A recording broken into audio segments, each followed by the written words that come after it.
Bienvenue sur ma chaîne de tarot.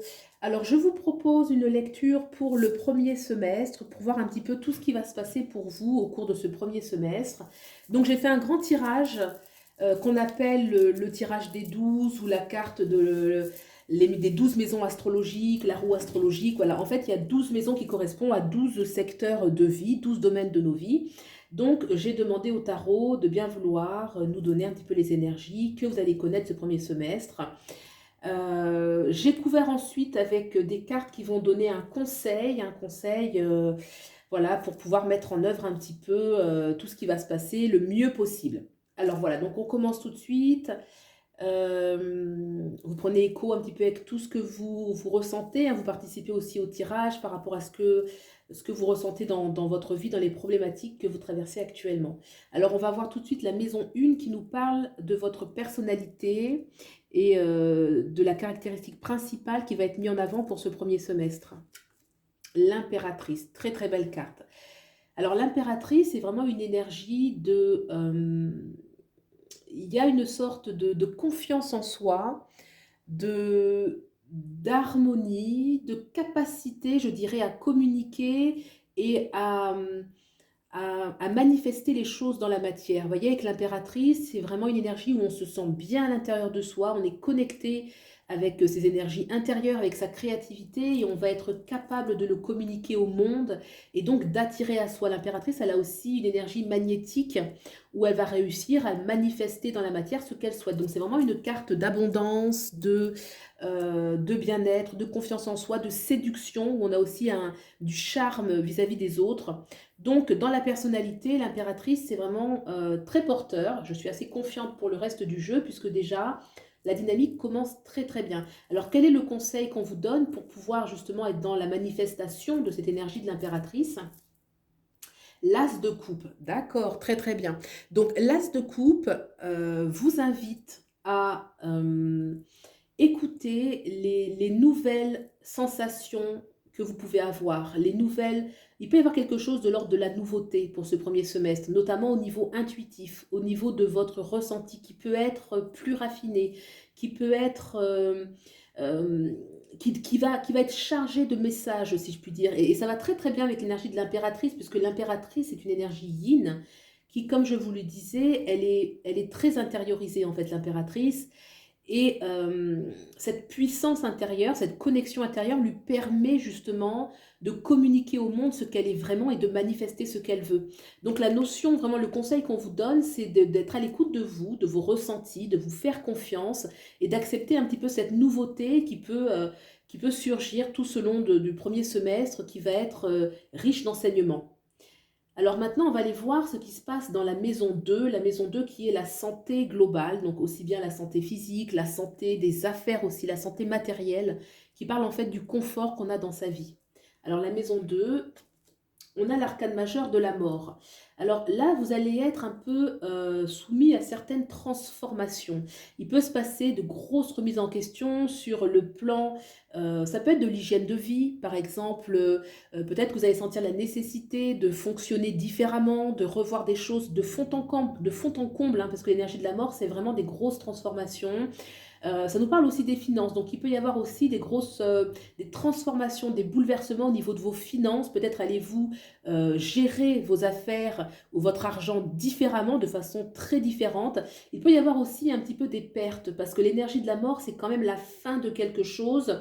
Ça peut être une notion de transformation. Alors, on va voir un petit peu comment s'articule le reste du thème, pour voir un petit peu comment interpréter cette mort. Mais déjà, ce que je peux dire, c'est que l'énergie de l'impératrice qui est dans la personnalité, comme je vous le disais, c'est une énergie de grand magnétisme, hein, de capacité de générer de l'abondance. Donc, j'ai envie de dire que ça ne me semble pas alarmant, même si il peut y avoir, ça reste quand même assez difficile, l'énergie de la mort, parce qu'il y a toujours de la transformation. Et donc, effectivement, il peut y avoir de grosses remises en question et des bouleversements dans ce domaine. Alors, quel est le conseil qu'on vous donne justement pour accueillir au mieux l'énergie de transformation dans cette maison? On a le 6 de Pentacle. Oui, alors le 6 de Pentacle déjà nous dit que gardez, quoi qu'il arrive, gardez confiance dans cette énergie de donner, recevoir. Vous pouvez tout à fait recevoir des aides. Vous voyez, par exemple, s'il y a des pertes, par exemple, financières, il peut y avoir des aides. S'il y a une perte au niveau matériel, se dire qu'on est toujours utile pour les autres, qu'au contraire, on peut même être très utile. Il y a une notion, en tout cas, où on n'est pas seul. Vous voyez, moi, dans cette carte, j'ai quelque chose, une énergie qui me montre qu'on n'est pas seul et qu'on reste quand même dans une énergie d'abondance. Il y a un flux et un fluide d'énergie d'abondance qui circule encore dans cette carte. Et on vous dit, on vous conseille de garder confiance en votre capacité d'être utile aux autres, dans votre générosité, et aussi peut-être d'accepter de recevoir aussi des autres de l'aide. D'accord. En tout cas, les transformations qu'il y a là, c'est quand même pour un mieux-être, hein, parce qu'on se voit dans cette carte il y a quelque chose de rayonnant quand même qui émane de cette carte. Donc, les transformations qui sont là sont nécessaires. Qu'est-ce qui se passe maintenant sur le plan de la communication qui est la maison 3? La communication de manière générale qui peut être aussi avec son entourage, l'entourage plus global, ça peut être les amis, ça peut être la fratrie aussi, ça peut être... c'est vraiment la communication tout azimut, hein. On a le 3 de denier. Alors déjà, la communication, elle est intense avec le 3 de denier, mais c'est une communication qui porte des fruits. Il y a quelque chose de fructueux. Le 3 de denier nous parle de collaboration. Vous pouvez avoir des collaborations, que ce soit être dans une énergie de collaboration avec vos proches, ça peut être avec votre voisinage ou avec votre fratrie, hein, c'est aussi la maison de la fratrie, où il peut y avoir des collaborations, des échanges. Et on voit quand même avec ce 3 de denier que ce ne sont pas des échanges purement intellectuels ou c'est pas vraiment une énergie de bavardage, hein, c'est plutôt quelque chose où on va construire ensemble. Le 3 de denier, c'est j'ai des choses à proposer, l'autre a des choses à proposer, comment on va faire pour réussir ensemble. C'est vraiment une énergie de collaboration, donc il peut se passer beaucoup de choses de l'ordre de la collaboration dans ce domaine, dans ce secteur. Quel est le conseil qui vous est donné? L'ermite. Alors l'ermite, c'est une arcane majeure, donc le conseil est important. L'ermite nous parle de sagesse, vous voyez. Peut-être, on vous dit oui, peut-être de faire preuve de sagesse, aussi de recul, de détachement. C'est peut-être l'attitude à avoir pour être dans une communication authentique, de savoir écouter les autres, de parler avec mesure, avec réflexion. On sent quand même que dans cette maison, il y a beaucoup d'ancrage, de sagesse. Vous voyez, c'est une collaboration qui est sage. L'ermite nous rappelle toujours que la collaboration prend du temps.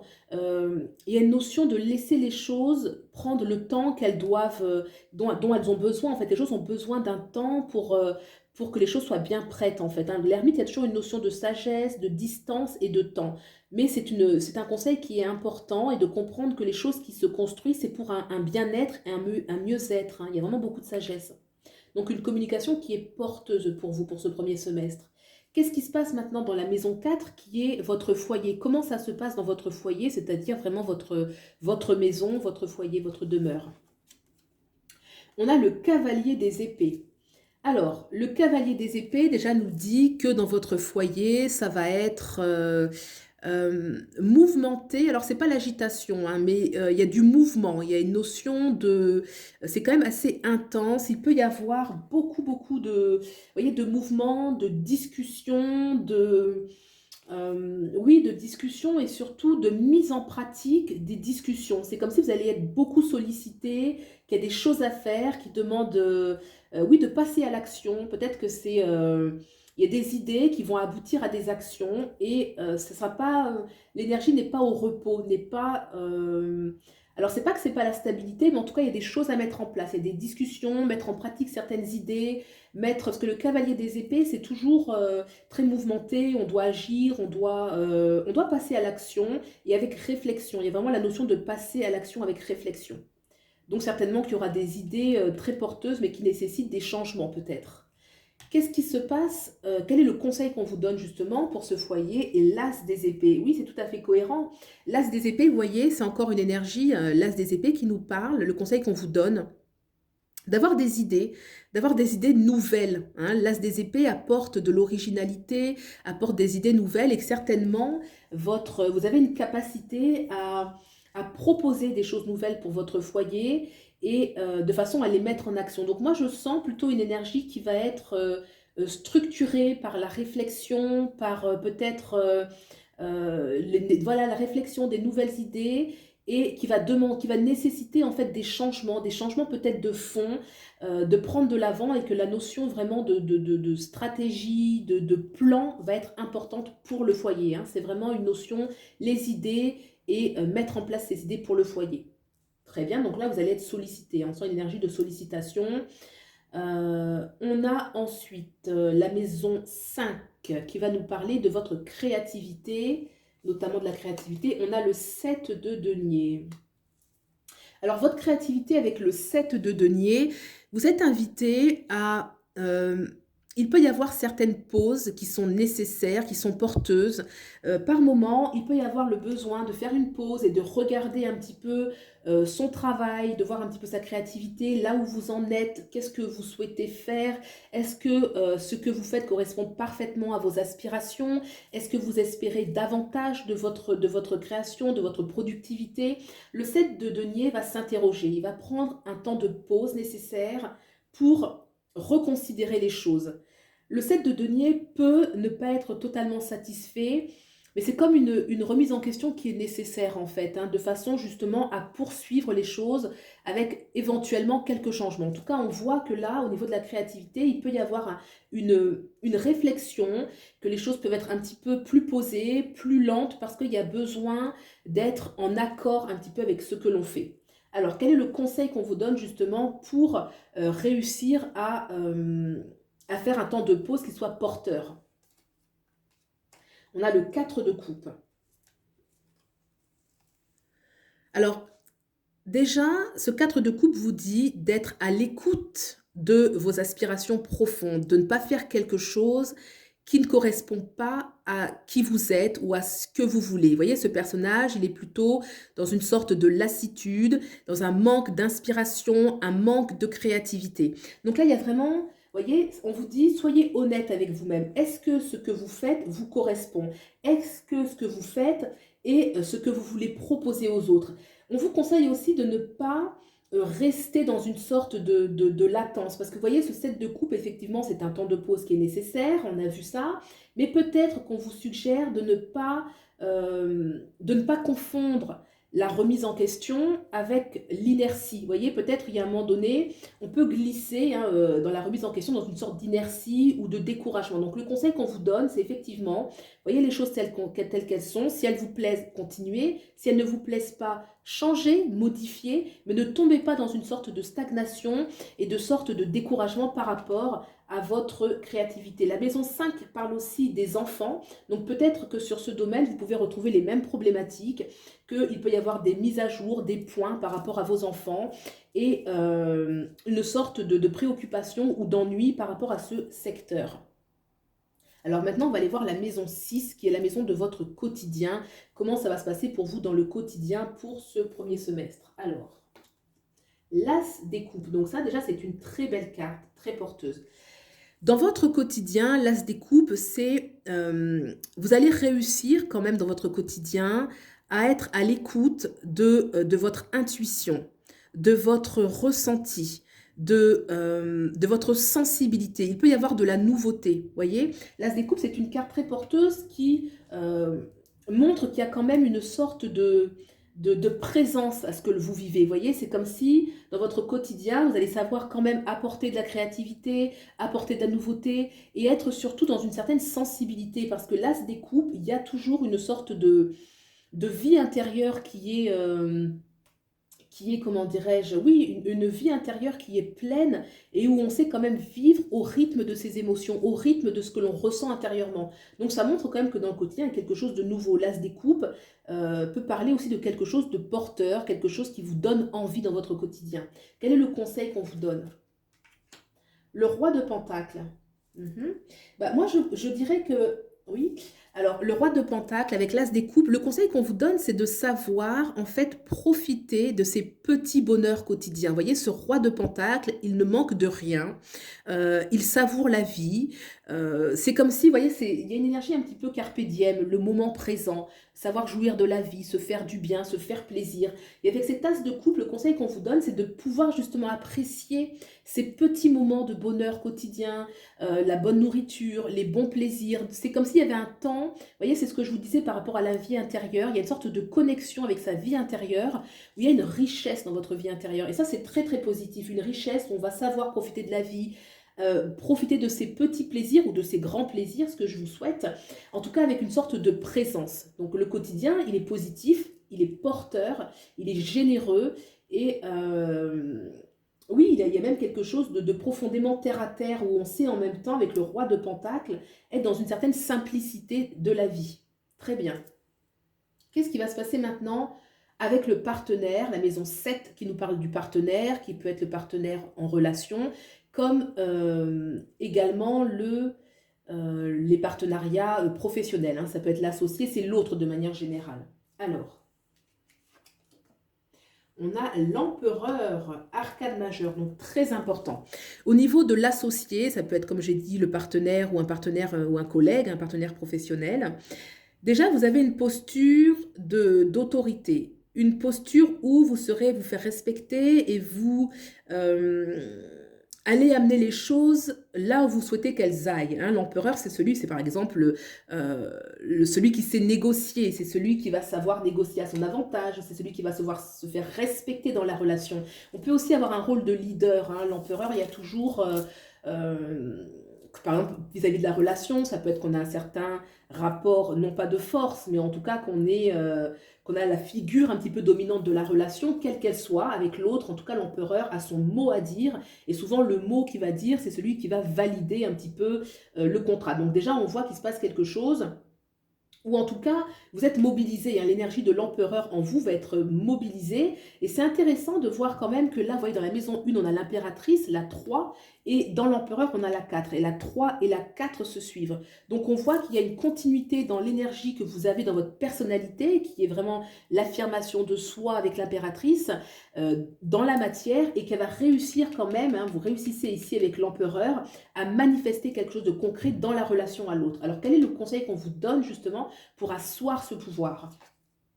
Le hiérophante, on a une autre arcane majeure très importante, d'ailleurs 3, 4, 5, ça se suit. Donc là, on voit que dans votre personnalité et dans la relation à l'autre, il y a quelque chose de fondamental qui se passe pour vous pour ce premier semestre. Alors le conseil qu'on vous donne, c'est la sagesse, le hiérophante. La sagesse, savoir rester calme, savoir rester serein, être dans une certaine bienveillance aussi, hein, vous voyez, savoir donner du bien aux autres. L'empereur, effectivement, il a une énergie d'autorité, comme je vous le disais, et le hiérophante, c'est l'autorité, mais avec la sagesse. Donc, il y a quand même une énergie où vous êtes invité à faire des choix, en fait, d'autorité, mais qui sont sages en même temps, qui sont sages pour vous et qui peuvent être sages pour les autres. On voit qu'il enseigne, hein, donc l'autre est présent, hein, il y a une notion de enseigner. Peut-être que sur le plan professionnel, il peut y avoir pour vous aussi des nouveaux contrats, quelque chose que vous mettez en place, hein. Vous allez peut-être faire des choix qui sont sages pour des partenariats qui soient professionnels ou relationnels. Donc très positif, très porteur. Vous êtes dans une situation pour moi de force, si je puis dire. Qu'est-ce qui se passe maintenant dans la maison 8 qui va être la maison des transformations, de tout ce qui peut se transformer à l'intérieur de vous, la maison 8, l'inconscient, les transformations. Alors, qu'est-ce qui va se transformer pour vous? Le 3 de coupe, très belle carte. Alors, il va y avoir des transformations par rapport à... déjà pour vous, c'est votre rapport à vous-même. C'est comme si vous allez chercher davantage... Il y a une transformation qui va se faire au niveau de l'unité intérieure. Le 3 de coupe, c'est d'abord l'unité intérieure, de soi à soi-même. Le 3 de coupe peut nous parler bien sûr aussi de l'amitié. Alors l'amitié vis-à-vis de soi, de savoir s'aimer, d'être en harmonie, la notion d'être en harmonie, et peut-être aussi la notion de relation, la relation avec les autres, mais d'un point de vue déjà amical. Voyez, le 3 de coupe, c'est une énergie amicale, de fraternité, de bien-être, et il peut y avoir des transformations. On revoit un petit peu sa notion de l'amitié, on revoit les valeurs que l'on porte à l'amitié, les personnes aussi, hein, qui constituent un petit peu notre entourage amical, qui peuvent occasionner certaines remises en question de fond. Quel est le conseil qu'on vous donne pour cette belle transformation? On a le Page of Wands. Alors, c'est le valet de bâton dans le tarot traditionnel. Oui, et voyez, et ce personnage justement, il est dans une sorte d'hésitation, il regarde, il a l'air d'aller vers un chemin, ne pas vouloir suivre le même chemin que son animal totem qui est le chat, qui regarde dans une autre direction. Donc il y a une notion de dualité, de réflexion, de discernement, parce que le page de bâton, souvent, le valet des bâtons dans le tarot traditionnel, est plutôt fougueux. Vous voyez, il y a une sorte de générosité, d'élan, de quelque chose de bon, de jeune, de juvénile, dans le bon sens du terme. Et là, il y a quand même l'énergie, le conseil d'avoir du discernement. On n'attribue pas toujours le discernement à ce personnage-là, mais là, on sent que, d'accord, il y a une énergie de fougueuse, mais cette fougue, il va falloir un petit peu la mesurer, voir si c'est la bonne direction, si ce sont les bonnes personnes, peut-être que le chemin emprunté n'est pas bon. Donc, il y a vraiment une transformation qui demande quand même une certaine vigilance, une certaine discrimination. Très porteur aussi. Qu'est-ce qui se passe maintenant dans la maison 9 qui est la maison des grandes connaissances, des apprentissages et qui est aussi la maison des voyages? Alors, qu'est-ce qui se passe pour vous? J'ai eu deux cartes qui sont sorties. J'ai eu d'abord, je crois que c'est, je ne sais plus, alors la lune, alors déjà j'ai une arcane majeure, donc très important. La lune et le 6 de denier qui ne nous disent pas du tout la même chose. La lune, c'est une carte déjà dans les apprentissages. Oui, d'accord. Donc la lune nous parle de tout ce qui est le monde intérieur, le monde de l'intuition. Vous pouvez tout à fait être dans une sorte d'apprentissage pour développer par exemple votre intuition, rentrer dans votre monde intérieur. Par exemple, je pourrais vous dire l'apprentissage du tarot, ça marcherait tout à fait, parce que la maison 9, c'est la maison des apprentissages. Il y a quand même une notion de rêve. La lune, ça peut nous parler aussi d'évasion. Comme si dans ces projets d'apprentissage ou autres, il y avait une notion de rêve, quelque chose qui était un peu flou. Avec ce 6 de Pentacle, ça demande quand même à mettre, c'est une carte très matérielle, très ancrée, qui demande en fait à mettre de l'ordre. C'est comme si toute cette notion d'apprentissage, d'intuition, de monde intérieur demandait aussi à être posé, à être mesuré, à être réfléchi. Vous voyez, il y a quelque chose qui est profondément cadré par rapport à cet apprentissage. En tout cas, la Lune, dans la maison des apprentissages, parle quand même d'une possibilité de développer des aptitudes un petit peu psychiques ou intuitives qui peuvent être très très intéressantes. Alors, quel est le conseil? Le 8 de coupe. Le 8 de coupe. Dans le conseil, on vous dit clairement que peut-être qu'il va falloir mettre des choses de côté pour y arriver. Comme c'est la maison des apprentissages et de la maison spirituelle, la maison 9, peut-être qu'il y a certaines croyances qui vont contredire peut-être les nouveaux apprentissages que vous allez avoir. Par exemple, si vous apprenez le tarot ou si vous voulez exercer votre intuition ou toutes sortes un petit peu de grande spiritualité de cette nature-là, qu'il va falloir laisser soit une vision des choses, soit une façon de vivre. C'est comme s'il y avait un petit prix à payer. Vous voyez, le 8 de coupe, on abandonne des habitudes, on abandonne une façon de vivre pour aller quelque chose de plus grand. Il y a une notion d'exigence. C'est un apprentissage qui va vous demander de l'investissement, mais qui en vaut la peine. Qu'est-ce qui se passe maintenant dans la maison 10? La maison 10 qui va être la maison de la carrière, la maison professionnelle. Qu'est-ce qui se passe pour vous dans la carrière? Le 6 de bâton. Bon, et ben déjà au niveau de la carrière, on voit qu'il y a de la victoire. Le 6 de bâton, et ben on revient de quelque chose qui a pu être long, un combat qu'on a pu mener. Donc il peut y avoir... Il y a une réussite avec le 6 de bâton. Hein.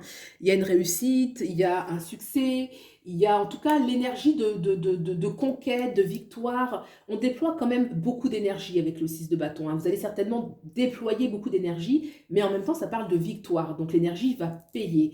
Ça peut être une augmentation, ça peut être un nouveau travail. Vous voyez, avec l'empereur, ici, on voit qu'il y a du partenariat, il y a quelque chose de possible. En tout cas, le 6 de bâton dit, même si les choses ont pris du temps, même si elles demandent encore un petit peu de temps, c'est la bonne direction et ça va vraiment porter des fruits. Quel est le conseil? Le chariot, arcane majeur, très important. Donc le chariot, l'invitation, c'est de prendre la bonne direction et de persévérer. Il y a une notion de choix. Le chariot, vous voyez, dans ce chariot-là, il y a une notion de dualité, de persévérance. La persévérance qu'on retrouve d'ailleurs avec le 6 de bâton. Hein. C'est ce que je vous disais. On est sur la bonne voie déjà. Hein, et que là, il y a peut-être un choix qui doit se faire. Peut-être que vous allez être confronté à des choix à faire, à deux choix à faire. Dans vos partenariats, on a dit qu'il fallait de la sagesse justement dans vos partenariats. Donc ça peut se retrouver au niveau de la carrière, mais de persévérer. Une fois que vous allez être dans la voie, de vraiment persévérer parce que ça va vraiment porter des fruits. Arcane majeur, le chariot, qui vraiment indique qu'il y a une notion de persévérance à appliquer. C'est pour ça qu'on retrouve aussi la notion avec le 6, toujours de mettre de l'énergie et de persévérer. Qu'est-ce qui se passe maintenant dans la maison 11 qui parle des associations, qui parle de vos projets, hein, la maison 11. Alors, vos projets, vos associations, on a le 10 d'épée. Alors, le 10 d'épée, d'abord, pour vous, le 10 d'épée, c'est une façon de dire ne soyez pas trop dur avec vous-même. Ce personnage est en proie à une dureté. Cette dureté, elle peut venir de lui. Est-ce que vous êtes trop critique? Est-ce que vous êtes trop sévère par rapport à vos projets? Est-ce qu'il n'y a pas une sorte d'auto-sabotage? Ça peut parler ensuite des autres, ça veut dire que peut-être au niveau des associations, la maison 11, des associations aussi, les projets avec les associations, il peut y avoir une sorte de déception, voire carrément de désillusion, puisque le 10 d'épée peut indiquer une sorte de blessure, des fois même dans l'excès de trahison, et il peut y avoir effectivement quelque chose qui empêche un petit peu la réalisation de ce que vous souhaitez. Quel est le conseil qu'on vous donne justement pour cette maison 11, projet, association, la mort ? Donc là, on a une arcane majeure très importante qui va nous parler effectivement, alors soit dans le premier cas où c'était de l'auto-sabotage, d'en finir avec ce fonctionnement, vous voyez que la personne est en train de trancher un lien, la mort, hein, qui va vraiment mettre fin de façon radicale.